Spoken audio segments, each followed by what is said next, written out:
ડભોઈમાં ગઢ Bhavani દર્ભાવતી cultural group દ્વારા APMC મેદાન ખાતે નવરાત્રિ મહોત્સવની ઉજવણી કરવામાં આવનાર છે, જેની તૈયારીઓ શરૂ કરી દેવામાં આવી છે. ગઢ ભવાની દર્ભાવતી કલ્ચરલ ગ્રુપ દ્વારા નવરાત્રિ મહોત્સવની ઉજવણી એપીએમસી મેદાન ખાતે કરાઈ રહી છે. વર્ષ 2025થી તડામાર તૈયારીઓ હવે શરૂ કરવામાં આવી છે. દર્ભાવતી નગરીના ગરબા મહોત્સવનો ચામ આ વર્ષે અલગ જ હશે. ડભોઈ દર્ભાવતી ખાતે ધારાસભ્ય દ્વારા સતત 6ઠ્ઠા વર્ષે ગરબા મહોત્સવનું આયોજન કરાયું છે. દર વર્ષની જેમ ચાલુ વર્ષે એપીએમસી મેદાન ખાતે તડામાર તૈયારીઓનો પ્રારંભ થયો હોય ત્યારે ચાલુ વર્ષે દેશભક્તિ થીમ સાથે ઓપરેશન સિંદૂરના સન્માનમાં વિશેષ ડેકોરેશન સાથે ગરબા ગ્રાઉન્ડ અને બેઠક વ્યવસ્થા કરાશે. વિશાળ ગરબા ગ્રાઉન્ડ સાથે પીએસ કલાવૃંદના પલક સોની અને ગ્રુપ દ્વારા સંગીત અને ગરબાની રમઝટ બોલાવશે.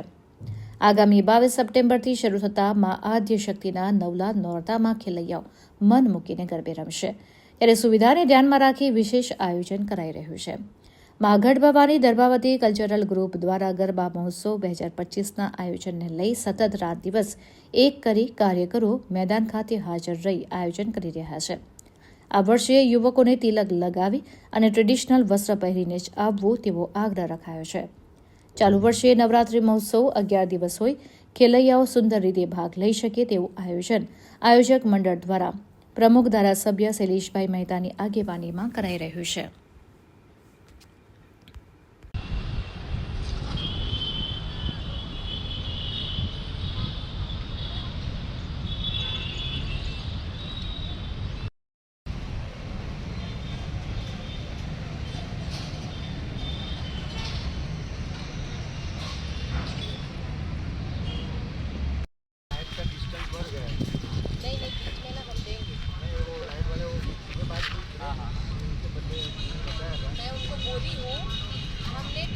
બોલો અંબે માત કી જય. ખેલૈયાઓ 2025 માટે તૈયાર થઈ જાઓ. મા ગઢ ભવાની દર્ભાવતી કલ્ચર ગ્રુપ દ્વારા આ વખતે શાનદાર જોરદાર અહીં આગળ આયોજન કરવામાં આવ્યું છે. સિંદૂર ઓપરેશનના થીમ ઉપર આખું સ્ટેજ અને ગ્રાઉન્ડને સજાવવામાં આવ્યું છે. અમારા લોક લાડીલા માનીલા ધારાસભ્ય શ્રી શૈલેષભાઈ મહેતા દ્વારા અમને માર્ગદર્શન મળી રહ્યું છે. અમારી યુવા ટીમ સવારથી અહીંયા આગળ ખડે પગે તૈયાર રહે છે અને આ ગરબા અમે કંઈક નવીન રીતે કરવા જઈ રહ્યા છે. આ વખતે આપણને વડોદરાના પલકબેન સોની દ્વારા ગરબાની રમઝટ બોલાવવામાં આવશે.